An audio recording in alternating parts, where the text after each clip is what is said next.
Hey, it's Guy here from Off My Bridge, and today we are looking at how to play a Klingon.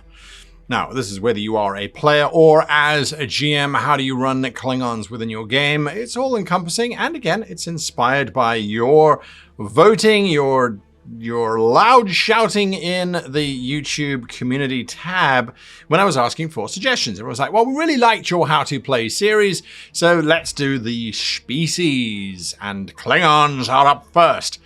Klingons are quite remarkable. And just like I did for the department videos, there is a fixed structure that I will apply to all of the species that we'll be working through over the next few months. And hopefully you like it. If you feel there's anything that I have left out or that you would want me to cover in future how to play videos, please let me know in the comments down below, and I will be sure to add them. The fundamentals of Klingons. Everything revolves around honor. You have to have honor for yourself, you have to have honor for your house, and you have to have honor for the Empire. And everything you do should be focused on gaining more honor. And if you have lost your honor, you are no longer a Klingon. You are basically a human or a Romulan. Klingons are also focused around their houses. Which house you come from. You could be a great house, which is very prestigious and powerful and has members on the High Council, or you could be a minor house, struggling and fighting for what little honor you can get at the very fringes of society. Regardless, the house is important because it becomes your name, if you will. You might be Darg, son of, or of the House Palach. So Darg of House Palach. However you want to put it together, it becomes part of the naming convention as well. So you wouldn't be Darg O'Brien. Unless... Anyway, houses are important. Houses will have a leader. Usually it is the strongest, most dominant, or eldest individual within the house. And, well, the house basically will determine what you should and shouldn't be doing, what they consider honorable and what they consider dishonorable. Now, the other thing about houses is usually they are families. So you can marry into a house, you can be adopted by a house, but usually you are born into a house on Kronos or one of the Klingon outposts. And what that does is that also determines familial ridges. Every member of the family has the same ridges on their skulls. This allows you to see, oh, this is all Duros have that, all Moog have that, etc., etc., etc. So it's quite useful to bear that in mind. Klingons are also very focused on physical prowess, strength, intellect, cunning, trickery. Those are seen as weaknesses. They're seen as cowardly approaches. Interesting, considering this was the species that helped develop the cloaking device. Anyway, the Klingons are all about show of strength. Never back down, never surrender. Always attack, always be aggressive.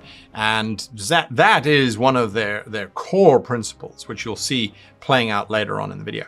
Now, part of that demonstration of strength is they tend to favor melee weapons as opposed to range weapons. They have range weapons, they have disruptors, disruptor rifles and the like. They're very powerful. They literally have a disintegrate setting. However, most of the time they choose physical weapons. And the reason for that is because of honor. You want to show your superiority in combat skill, in strength, in prowess. And the only way to do that is to physically beat your opponent down. Shooting them with a disruptor, it might get them out of your way, but you certainly don't gain any honor by it. Anybody, even a child, can use a disruptor. To use a Batleth or a Mechleth or a Duktag, that, however, is something that only a true warrior can handle. And so those are the basics. And from there, we now need to start asking some very key questions. The first question, of course, is it honorable? Whatever action I'm about to take, is it honorable? You want me to disguise myself as a Lesepian trader and sneak across the border? There is no honor in this deception. We should be flying across that border, showing our strength. Yes, but there's 1,000 of them and there's only one of you. It might be honorable if we snuck into their compound and took them by surprise, and then slew all 1,000 of them in hand-to-hand combat. Yes, you could be right. Or we could sneak in, get the data, get back, and then make our ships powerful enough to fight them in honorable combat. That's always the workaround. If it isn't honorable, there's always some aspect that can be found that tenuously might lead to honor. It is part of the Klingon way, by the way, is when they do things that are dishonorable on the surface, they've really dug deep to try and find the honorable reason for it. Something somewhere along the line will be honorable. The biggest excuse for cloaking devices on ships, which is really not honorable at all, is that any victory, however it is achieved, is honorable. Will this bring dishonor to my house, to my empire, or to myself? And if it is, and it will bring dishonor, there should be huge mitigating circumstances as to why the character would then continue to do it. One of the main reasons is because they have no honor and they've already lost everything, and so they've got nothing else to lose. Another one is that they're so deeply involved in the scheme that they have to see it through, because even though they might find the act dishonorable, if they have sworn an oath to fulfill this mission, then fulfilling the mission is more honorable than sneaking around and doing Ferengi-type things, which is definitely dishonorable. Honor is a complicated thing within Klingon society. Basically, if you can justify it somehow, it's probably honorable. Other questions that Klingons should be asking: who is stronger than me in this environment? Who is the strongest opponent? And I shall fight them, because there is no honor in fighting a weaker opponent. Unless I beat them and they were really fighting back, then there might be some honor there. But generally speaking, who's the strongest? Who's the weakest? I will go for the strongest first and the weakest last. Another question that Klingons frequently will ask is, will this action allow me to get respect? Because respect is very similar to honor. And if you disrespect someone, you have impinged upon their honor, and then you have to go and get retribution for that. You have to see that honor is satisfied. But will this action bring me respect? Will it allow my peers to see me as being better? It's this constant striving to be seen as the best. It really is the Klingon way. Another really good question, which should drive Klingons and the players who play them to do really good things, is, will this prove my value? Will this act prove my value? Will it prove my strength? Will it prove my dominance? This is not a question of honor. This is a question of capability and being the most capable, which indirectly will lead to more honor, of course. That's the whole point. If you haven't picked that up yet, maybe you shouldn't be playing a Klingon. Anyway, so the last question is, how is my house doing? Being aware of one's house and hearkening back to one's house is really important. And Worf was the ultimate PC character. I have no father, I have no mother, I have no family except for some meddling humans who raised me, and I don't like to talk to them or about them because they are not with honor. I am alone. Yeah, sure. How'd that work out for you? Over the course of 2 series, you had a kid with an ambassador, you then ignored the kid, you then got married to a crazy Trill who certainly was honorable in her own way. You reunited with your son, then you ignored your son again. I mean, you had family. You were then adopted. You had family. You then reconciled with your parents on Earth. You had family. As a result, his story was better. His story was stronger. Look at what he did with his brother Kurn. When Kurn had no honor because of Worf's actions, he literally was quite happy to kill his brother. Well, maybe not happy, but it was the honorable thing to do. I tell you, honor. Anyway, let's move on from questions that Klingons should be asking, because invariably it's basically is this honorable? Things to do in downtime. And oddly enough, it is not about gain more honor. Well, Okay, I lied. It is. The first thing that Klingons should be doing is training with weapons, training physical, training the mind in terms of being a better warrior. Training is what Klingons should be doing in their downtime. Studying their enemies for weaknesses is something that Klingons should be doing in their downtime. Looking at ship schematics, looking at weapon designs, looking at the species' cultural habits in terms of war. Things along those lines are what Klingons should be doing. They should be trying to help their house by maybe recruiting other members of the house, maybe just doing house duties. So I have finished with my Federation duties for the day. I now return to my quarters, and my house requires me to do research on this particular thing. I will now do that for my house. And then, of course, when they're not training, when they're not trying to prove themselves better within their house, they should then be engaging in sports, full contact sports. I'm surprised we never encountered a version of rugby or American football as a Klingon version. A noticeable Klingon trait is the way that the Klingons speak.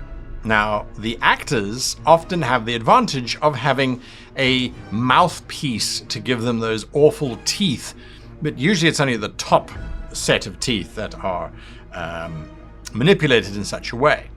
However, to speak like a Klingon, the best advice I can give you is jut your jaw forward, and what this does is automatically require you to speak with a little more control as you are keeping your jaw forward whilst at the same time it gives you a slight slurring, which is what happens generally with all the teeth that they have in their mouths. Then you lower your voice by several octaves, and then everything that you say should come out of your mouth as a command. Be aware, it does make the throat quite scratchy if you don't practice often. Your eyes can water and no one wants to see a crying Klingon because you don't have any tear ducts, so it's not possible. You should never sound uncertain, because uncertainty might mean that you are weak, so everything must be said certainly, and you should avoid contractions. I'll kill you later, or I will kill you later. There's no question about it, contractions are something that weak species like Bolians might use. Do you not agree? Yes, of course you do. See, everything must be stated. Once you've got that mastered, you are a very good Klingon. Okay, so personal goals if you are playing a Klingon or if you're running a Klingon. The obvious one, of course, is to gain as much honor as possible. The second goal is to look after the honor of the house and to make sure that the house is not falling into disrepute. And what this does is this gives you quite an interesting little adventure that you can prompt the GM for. Because if the player says, "How is my house doing?" and the GM says, your house is not looking too good. Your father had an incident where he backed down from a fight. What? I will speak with my father. There must have been a good reason why he backed down from this fight. Surely it is not because he was afraid. There must be more at play than meets the eye. And suddenly there's an entire adventure where the ship has to divert to go find out what's happening to the Klingon player's father and why he bowed down. Is there blackmail? Is the old man losing his marbles? Does he have a weird infection? Is there a secret Cardassian Obsidian Order operation where they are playing with Klingon emotional attitudes to try and cripple the Klingon Empire? Oh, who knows? Who knows? All of those wonderful things come out of that, and that's just by trying to make sure that the house is achieving victories and doing well. Another goal of the Klingons should always be to prove your superiority, so at any point, in any situation, there should be at least a rumbling of, "I could have done that better," or "I do not like this course of action, it is weak." Stating the obvious sometimes is useful and sometimes pushes the other players to do things a bit more recklessly. But at the same time, a Klingon who leads his comrades into battle knowing that they will die is a little bit dishonorable.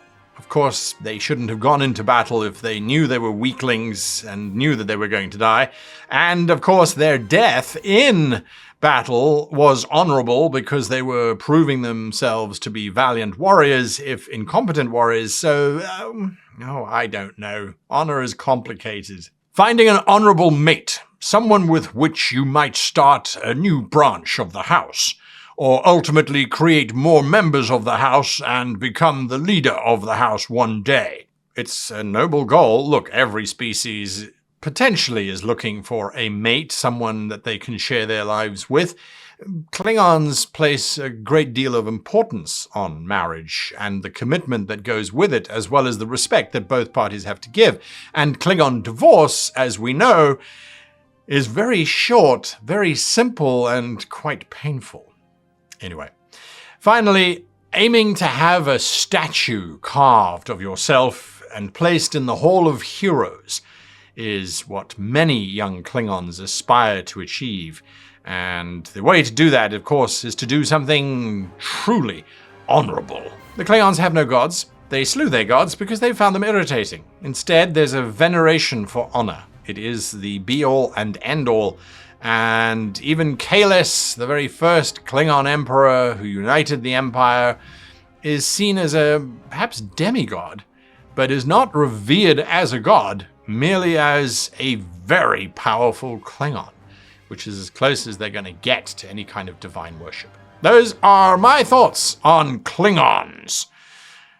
What are your thoughts? How do you play a Klingon? What do you do to make your Klingon better than my Klingon? I challenge you to also hit that like button, because honorable Klingons hit the like button. When we see someone doing something honorable, it should be praised. Songs should be sung, ballads composed, operas made on such things. Next week, we attempt to bring honor back to a film that we have been exploring so far, because in this third part, we discover the least honorable thing in the entire film, and we will kill it.